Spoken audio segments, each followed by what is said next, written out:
under martial law. I was living a life. It seems like my childhood has flown right by. My mommy walks out and I had nowhere to cry. I had to stay strong so my spirit wouldn't die. I pushed to move forward but I'm stuck in my past. Tell me, what's a girl to do? Forget about it, true and true? That's not something Sa I can alaala do. ng kasamang Bobby What's done is at done. mga bayani ng Mindiola. I once knew a house called safe.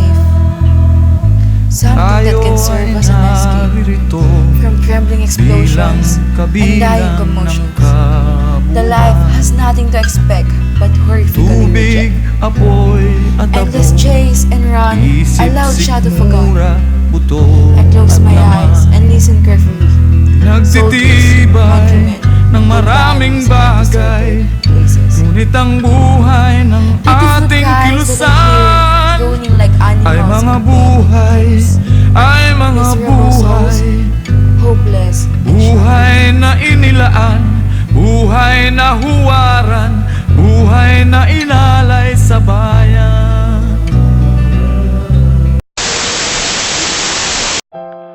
all of my life, I was living in a lie.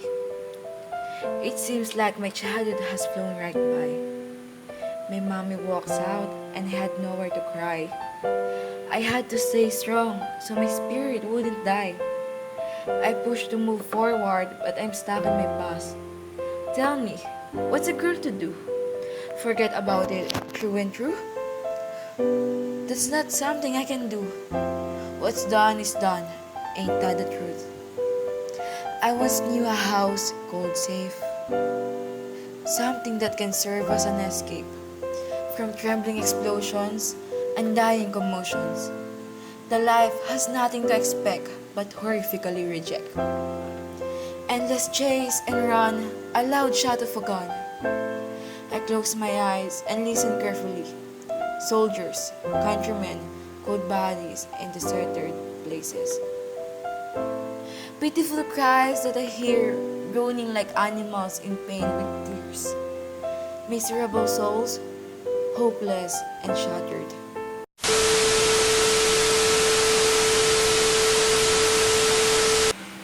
Mamatay ka na, Bakoy! Mamatay ka! Pinatay mo ang asawa ko! Mamatay ka! Walang iya ka!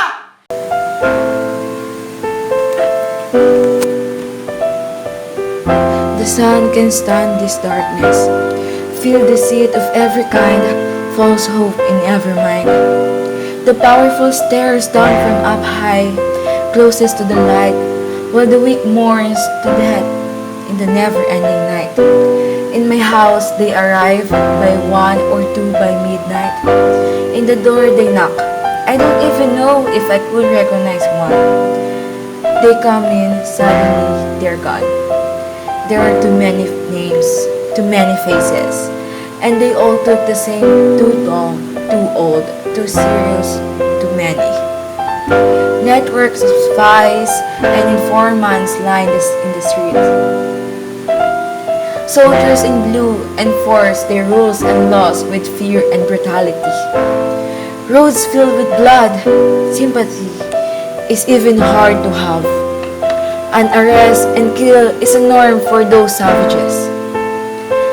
No one can stand them, no one can stop them. The masses of sheep became rape so many times in the mind. They were left submissive and uncaring, believing whatever they were told. The apex came out to prey, battering everyone were young and old, taking special delight in preying on the non-conformers, those who dared to question, who dared to challenge what society deems right and true, defying everything that it stands for.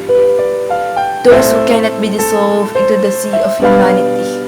The deviants and outcasts will be formally invited to the firing squads. And the starvation comes by the bullies in uniform, where they will spend the rest of their lives in the dark, with pain and hunger constantly violating their flesh, skeletons on their former selves, souls consumed by the cold, silent void, forgotten by the rest of humanity, Their hands grope for the light that they have lost.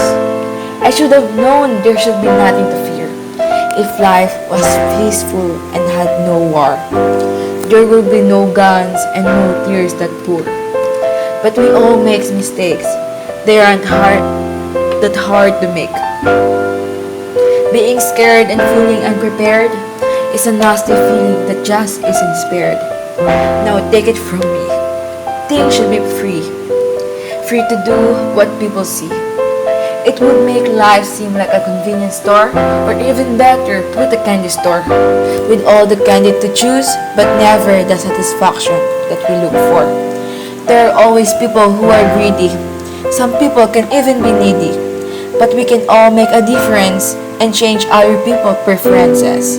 We can all stop the small things that we don't want from happening by stopping that swing from colliding and bandaging up that scrape and making sure it doesn't turn into a scar. Even though things may seem so far, they are very near.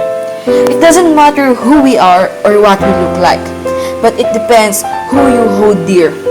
I also never would want all the tears I have cried and leak from my tired and lifeless eyes. My own beloved left me dreadful and hanging up. I dreamt of a war, of bloody moons and dark, horrendous skies in this violent and ruthless life. My shut eyes were the beginning to open. Clueless mind that have been enlightened. The truth hurt me, put me to tears and pain in the ears. When you learned them, a big slap in the face. So embarrassing and you'll be filled with disgrace. I grew on the same old house. Walls are polished, furniture changed. Some old empty feeling in my heart. Strangers may continue to knock. Some I remember, some I do not. One had asked me where my father was. My answer would be, here he was not. In his face,